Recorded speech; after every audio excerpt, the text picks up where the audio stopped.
Isa sa pinakapaborito kong bersikulo sa Biblia ay ang buong awit 23. Mga awit ni David sa Panginoon.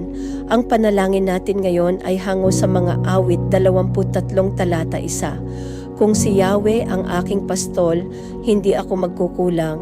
Pinapahimlay niya ako sa luntiang pastulan at inaakay niya sa tahimik na batisan.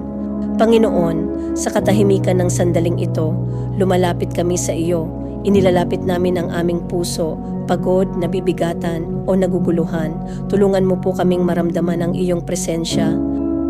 O Diyos na aming pastol, salamat po sapagkat ikaw ay laging naririyan.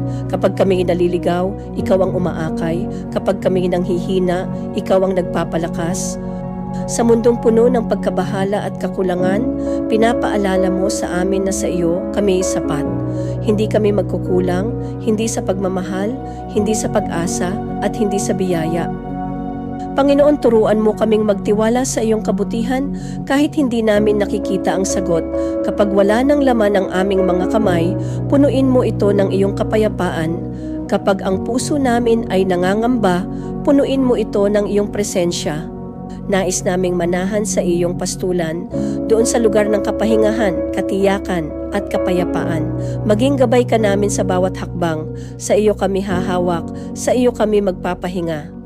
Dahil ikaw ang aming pastol, hindi kami mag-iisa at hindi kami magkukulang. Sa pangalan ni Jesus, Amen.